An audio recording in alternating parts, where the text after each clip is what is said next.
Okay, so lilinisan na natin yung aircon ni Snow. So pasisingawin muna natin yung freon niya. So sa pagpapasingaw ng freon, hindi po pwede yung biglaan. Kailangan dito dahan-dahan kasi pag binigla mo tong pasingawin, lalabas dito yung langis ng system. So dahan-dahan lang muna. Okay. Ngayon mo lang siyang sumingaw mag-isa. Then mo lang. Tapos iwan mo na, huwag mo na tatapusin.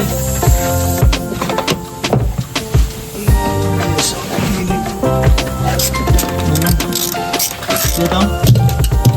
Dito? Gorilla Pad. Bilig.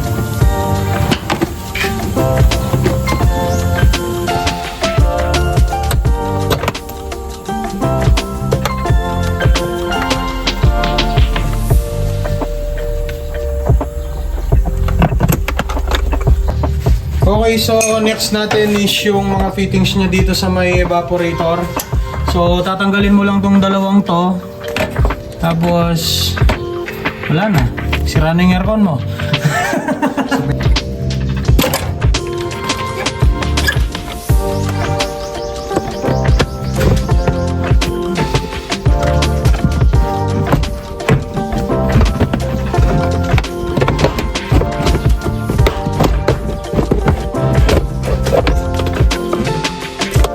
Okay. So, ito na yung evaporator na sinasabi nila. So, ito yung controversial na tig 3,500 daw linis. Ito, DIY lang. Let's go! Yun yung ano, hindi pa naman siya ganun kadumi. So, mukhang pwede ko naman yan. 2 years na. Dana. Ano ito? Oh shit. Pero ito yung mga indication ng mga healthy na system. So ganyan kalinis yung mga dinadaanan. Tara, let's go. So bago natin to buksan, tanggalin muna natin yung filter dryer sa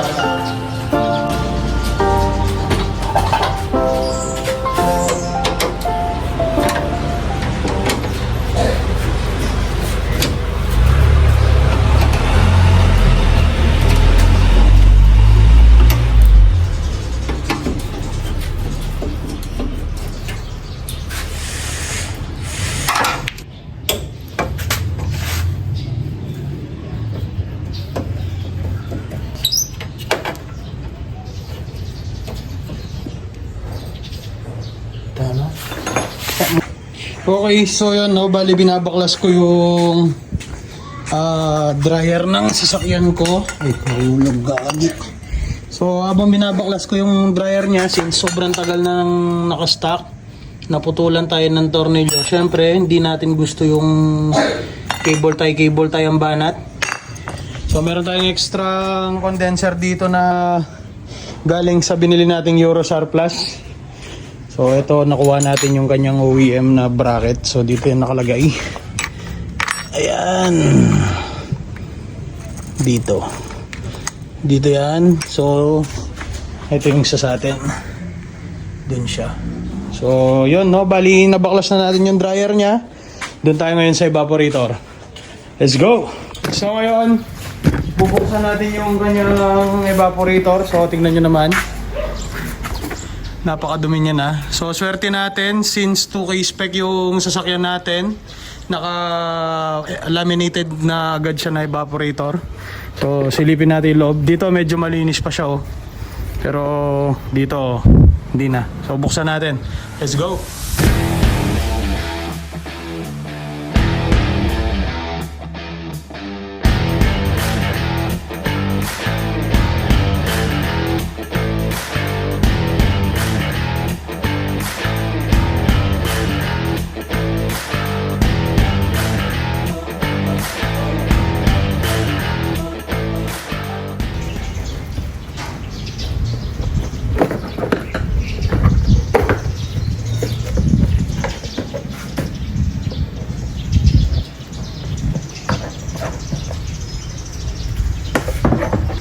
Okay, ito yun.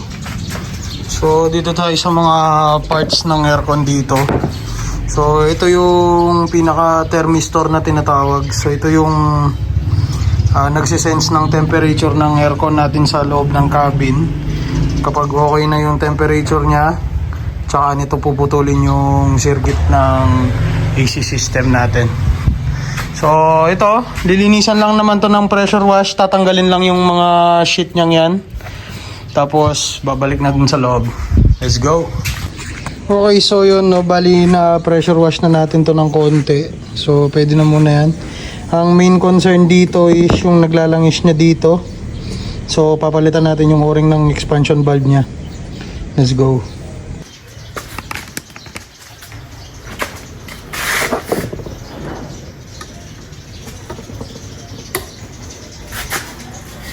Oh.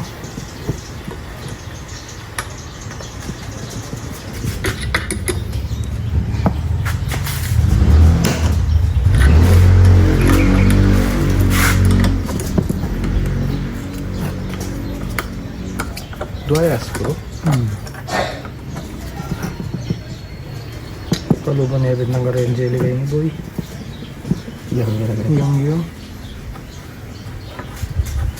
Yung marking, so okay.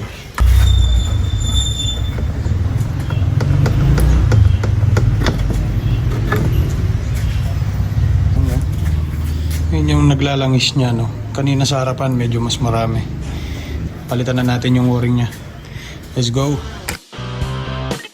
Okay, sa dinabi-dami ng o-ring na to, mukhang wala pa yata tutugma sa mga o-ring na kailangan natin.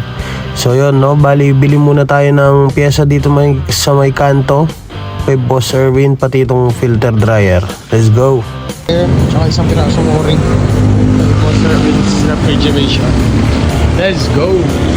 So yun, no, bali napalitan na natin yung mga o-ring dito. So it's time para assemble na siya. So pinatuyo ni Boss Frame dito yung mga installation na. Talo? Okay. Okay. Let's go. So ito na siya agad-agad. Buo na siya. So ano ba bang gagawin natin? Salpak na natin siya dyan. Let's go! Okay, so ngayon pala bali papalitan din natin yung mga o-ring nito. Siyempre tinanggal natin yung yung mga fittings niya. So palitan natin ng bagong o-ring.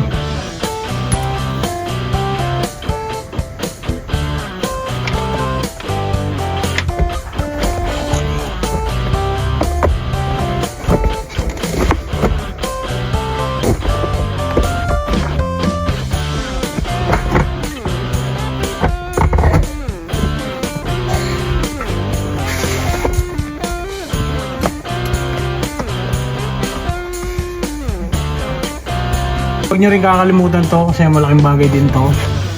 So kung wala to, wala lang siya.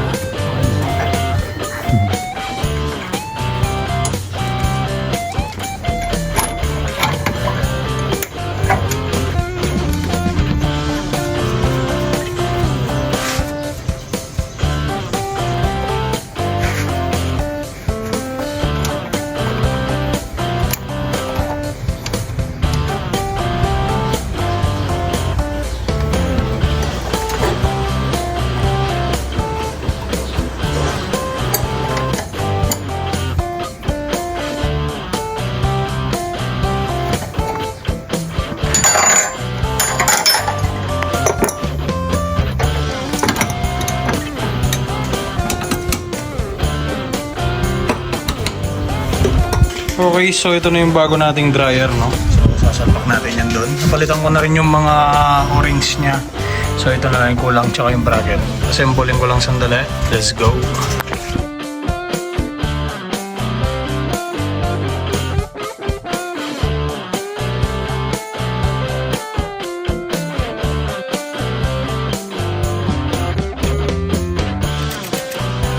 Okay, so finally buo na yung system natin. Napalitan na natin yung o-ring doon, yung o-ring dito, tsaka yung filter dryer nito napalitan na rin. So ang gagawin natin ngayon, ipe-pressure test natin siya. Tignan natin kung meron nagle-leak. Let's go!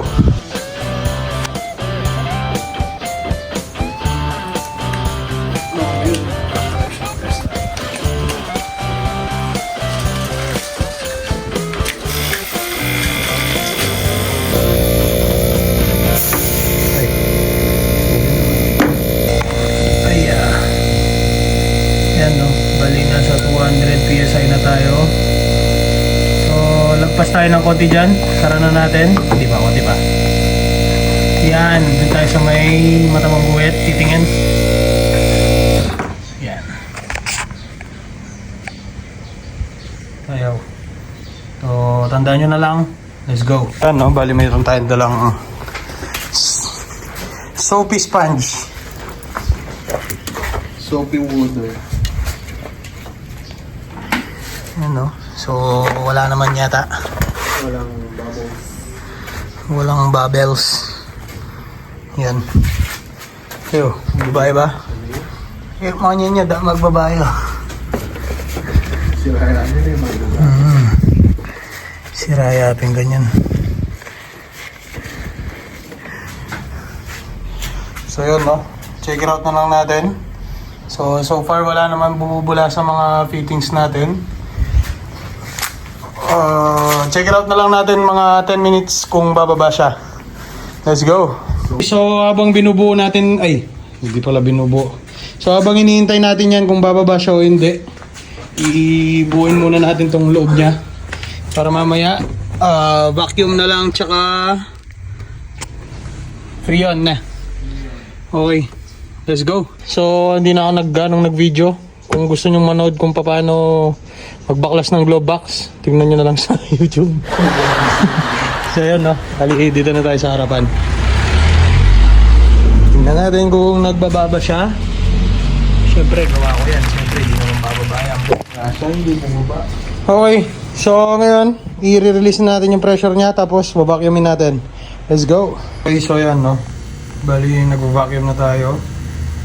So yun, no? Tain lang natin mga 2 minutes and 3 days. Okay na yan. Let's go.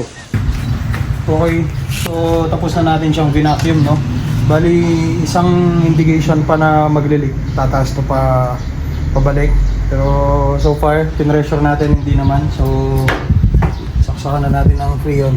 Ang sikreto yan, boy. Nakalawang. Dapat nangangalawang talaga.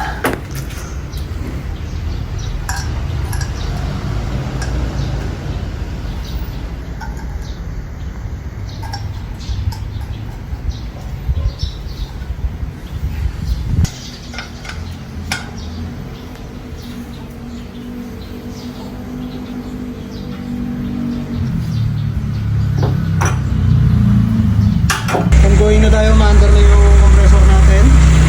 So, kargaan muna natin. So, sa pagkarga ng freon ng ganitong mga aircon system, huwag niyong bibiglain para sumiksik pa ng gusto yung dapat sumiksik doon. So, dahan-dahan lang sa pagkarga hanggang sa ma-reach niyo yung tamang reading dito. Let's go! Wala pa man, patay ka na nga. Ano, ayos ba yung aircon natin? Para naka-split type. Ayan, no? Bali, ongoing pa yung pagkarga natin ng freon. So far, automatic naman siya. Tingnan natin kung, ayan, no? Nakasagad pa siya. Amber 2, tapos sagad yung thermostat natin. Check it out natin kung magmamata. Yun, nagmatic na siya. So, obserbahan pa natin ng konti kung ano pang pwedeng gawin. Kung ano pang mangyayari sa araw na to. Obserbahan muna natin. Let's go, Ampa! Let's go! Okay, so yan, no? Tali, tapos na tayo. Double check lang tayo na reading 30 and lagpas ng konti sa 200. So nagmamatic naman siya ng maayos. Yun, no? Bumilis na siya ng konti. So magliligpit lang kami ni Boss Efraim.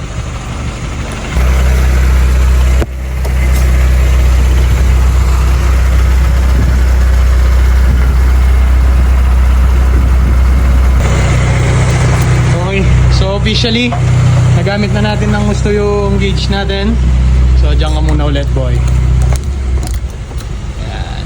Siyempre, kapag pahingayin ng may laman, pasingawin natin yung both sides.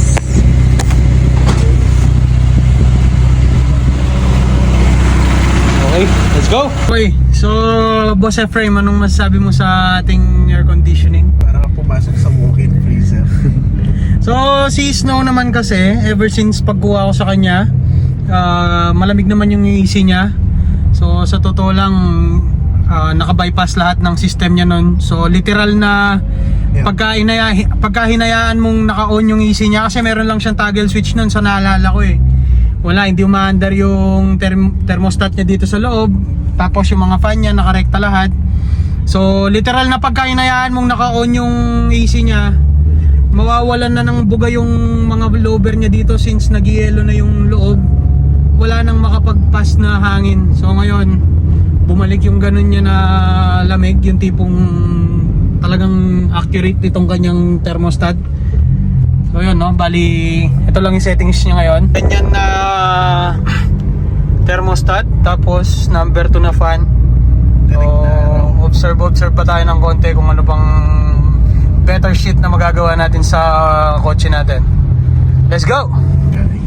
So yun, no, bali isa pa palang mga ano ba tawag dito? Ano ba nga karantang common mistake? Tambala mo yung isa sa mga nakasanayan ng mga tao sabihin. So Dala ka ng jacket. ang compressor po ng sasakyan ko is 15C siya na standard. Originally yung mga 2K spec na Love Life, naka 15C sila na na compressor. So syempre sa ibang mga tao sasabihin niyan na, ay ba't ka naka 15C, mabigat. So yun, no, bali hindi naman po ilalagay ng Toyota yan dyan kung hindi kakayanin ng 2E. So ang pinaka nagiging dahilan po kasi kung bakit bumibigat ang load ng aircon kapag ka hindi healthy yung system, number 1 na nagiging problema dyan is nag-high pressure. So kung nag-high pressure yung system ng AC mo, mabigat yung ikot ng compressor, at the same time hindi siya nag-automatic. So ang ending, malakas ka sa gas, more effort yung engine mo na pahilain yung compressor. So hindi kagaya ng ganito, pagka malaking compressor mo, mabilis niya ma-reach yung operating temp na gusto mo, yung nakaset dito sa thermostat mo. So ang pinaka-outcome niya, halos hindi na umaandar yung compressor pagka nagko-cruise ka sa daan. So mas magiging efficient yung sasakyan kasi nagme-maintain lang siya ng lamig, hindi siya nagpapalamig. So yun lang, share ko lang. Bye-bye. Yun guys, no, nakaabot na kami ng expressway, kaka-road test na kotse namin. So nakakatuwa, tingnan yung mata niya, tingnan, bago lahat to. Pero pala talagang lumabas sa kasa na Brand new. hindi, talagang may gagi, meron talagang brand new na truck. Kita naman ang po yung yung makina niya, tingnan mo, painted talaga. Pero pala talaga siguro lumabas na ganyan. Tingnan mo, painted yung mga engine. Sana makita kita pagdating ng araw, luma ka na. Gagi, may shock yung kanyang ulo. Oh, gago. Loko. Yan, tuloy. Oh, galit bro. Okay, let's go. Uy, pogi. Kaninong Civic ka to? Ay, nakaturbo! Gagi, nakaturbo po oh. Shoutout sa'yo, Bobby, kung sino ka man. Pogi ng Civic mo. Okay, so yun, no, nandito na tayo sa may isa pa nating lakad. Let's go.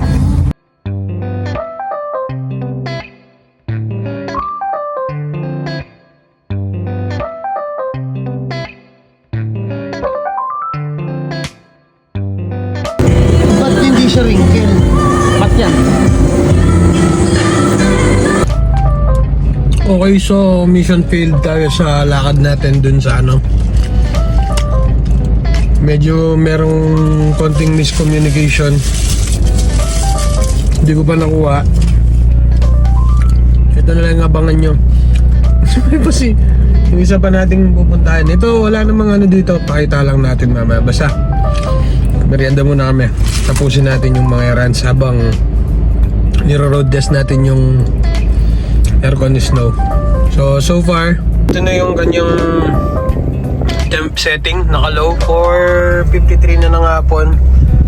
Naka-low, tapos nagmamatic naman ng maayos at malamig dito sa loob. Kaninang tanghali kasi talagang ayaw niya na lumamig. Ayaw na niya mag-automatic, parang nag-high pressure na yung kanyang aircon. So nilinisan ko na. So, yun lang. Kita-kits na lang mamaya. Let's go. Okay, so yun, no? Yan yung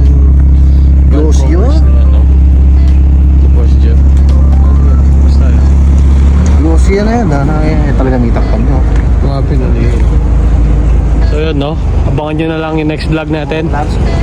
Medyo meron na tayong clue sa next vlog natin. Let's go! Wow! Panevir na. Panevir.